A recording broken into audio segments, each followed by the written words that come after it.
Assalamualaikum warahmatullahi wabarakatuh. Kembali lagi dengan saya Mahmud Badarudin di channel Mahmud Badarudin.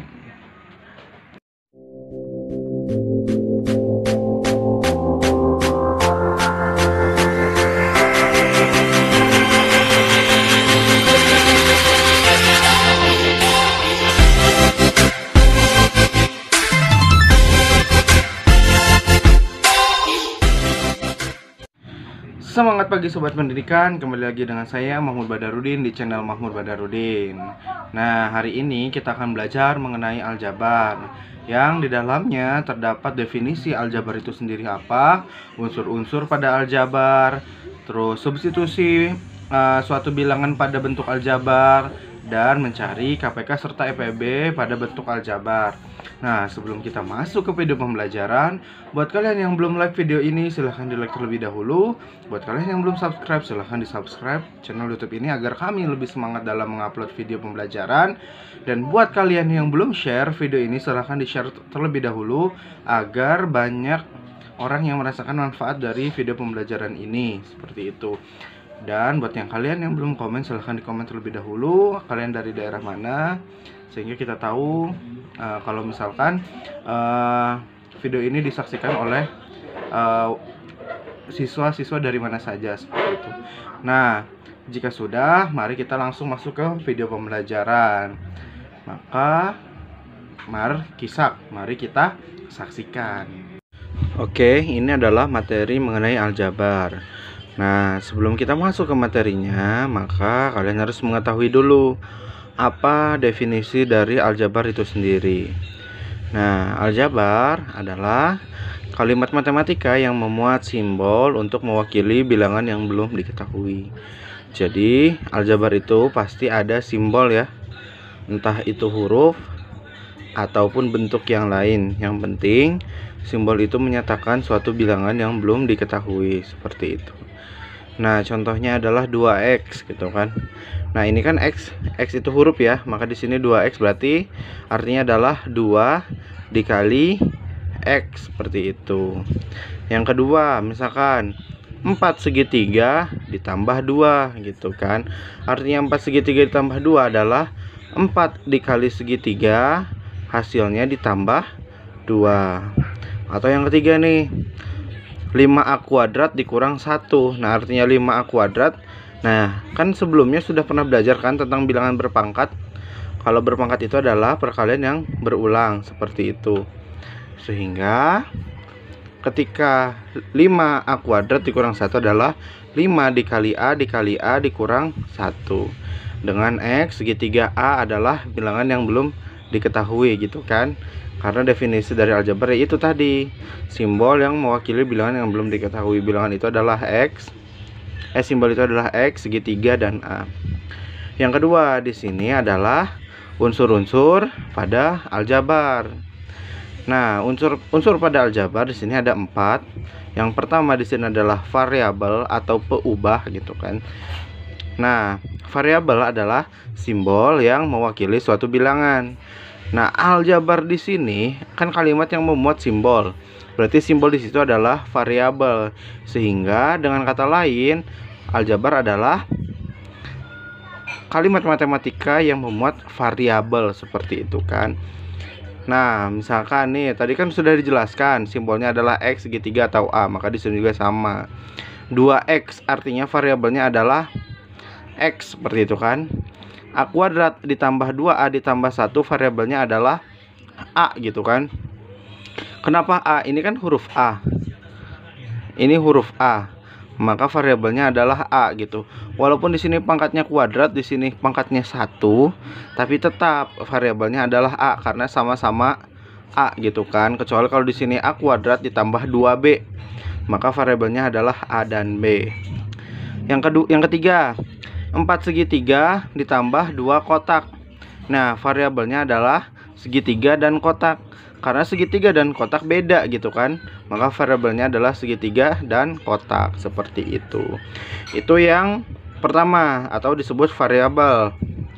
Yang kedua di sini ada koefisien. Nah, koefisien itu apa? Bilangan yang menyertai variabel. Nah, kalau saya biasanya menjelaskan itu koefisien adalah temannya variabel gitu. Jadi yang temenan sama variabel. Nah, contohnya misalkan 4M. Nah, 4M. M ini kan variabel ya. Nah, 4 ini karena nyambung dengan M, maka 4 temenan sama M. Sehingga koefisiennya adalah 4 gitu. Tapi ketika 4M ditambah 2N, maka koefisien untuk kalian carinya masing-masing. Karena ini ada M dan N, maka cari koefisien M, cari koefisien N gitu. Koefisien M apa? Lihat koefisien M yang temenan sama M. Berapa? 4. Maka koefisien M adalah 4. Yang kedua, koefisien N. Artinya yang temenan sama N. Berapa? 2. Maka koefisien N adalah 2. Ini contoh yang kedua. Pada P kuadrat ditambah 3P ditambah 2. Nah, tentukan koefisiennya. Nah, koefisien itu yang menyertai variabel yang berbeda kan. Nah, di sini kan ada P kuadrat, ada P kan. Maka tentukan masing-masing koefisiennya. Jadi koefisien untuk P kuadrat adalah 1. Kenapa 1? Setiap bentuk kalau misalkan tidak ada angkanya, misalnya kayak ini kan P kuadrat doang kan, depannya nggak ada angkanya, maka sebenarnya ada angkanya, dan angkanya itu adalah 1 gitu. Kecuali kalau misalkan 4M. 4M itu kan berarti 4 kali M gitu kan, berarti M nya 4 koefisiennya kan. Tapi ini kan P kuadrat aja, maka koefisiennya adalah 1. Terus ditambah 3P. Nah, koefisien dari P ini adalah 3 gitu kan. Dan yang 2 ini tidak termasuk karena dia tidak punya variabel gitu kan, nggak punya teman. Yang ketiga di sini ada suku gitu kan. Nah, suku itu apa? Variabel dan koefisien atau konstanta. Misalkan nih saya punya M pangkat 3 ditambah 3M kuadrat ditambah 3M ditambah 1. Nah, kalian untuk menentukan suku itu lihat masing-masing bagian yang dipisahkan oleh tanda tambah kurang gitu kan. Lihat di sini, ini kan ada M pangkat 3. Nah, maka M pangkat 3 ini adalah suku ke-1 gitu. Jadi mulainya dari sebelah kiri. M pangkat 3 suku ke-1 atau pertama, 3M kuadrat suku kedua, 3M suku ketiga, dan 1 di sini adalah suku keempat. Nah, untuk menghitung banyaknya suku, tinggal dihitung saja ada berapa. Ini 1, 2, 3, 4. Maka banyaknya suku adalah 4. Nah, yang terakhir di sini adalah konstanta. Konstanta itu apa? Nilai tetap. Atau saya menjelaskannya itu adalah bilangan yang tidak punya teman. Misalkan saya punya soal 2Y ditambah 5. Maka konstantanya adalah 5. 4R kuadrat ditambah 5R dikurang 2. Maka konstantanya adalah min 2. Kenapa min 2? Karena di sini min 2 seperti itu. Nah, yang kedua di sini adalah substitusi bilangan pada aljabar. Contohnya, misalkan nih, saya punya nilai X sama dengan 1 pada bentuk X kuadrat ditambah 2X ditambah 1 adalah, nah artinya substitusi itu adalah mengganti gitu kan. Nah, sehingga ketika substitusi nilai X sama dengan 1, maka semua yang ada huruf X kita ubah jadi 1 gitu kan. Maka ketika X sama dengan 1 pada bentuk X kuadrat ditambah 2X ditambah 1 adalah X nya diganti dengan 1. Sehingga di sini adalah 1 pangkat 2 ditambah 2 dikali 1 ditambah 1. Nah, artinya 1 pangkat 2 itu kan 1 dikali 1 gitu kan, sebanyak 2 kali. Ditambah 2 dikali 1 ditambah 1. 1 kali 1, 1. 2 kali 1, 2. Tambah 1, tulis ulang. 1 tambah 2, 3. Tambah 1, 4. Sehingga nilai X sama dengan 1 pada bentuk X kuadrat ditambah 2X tambah 1 adalah 4. Seperti itu.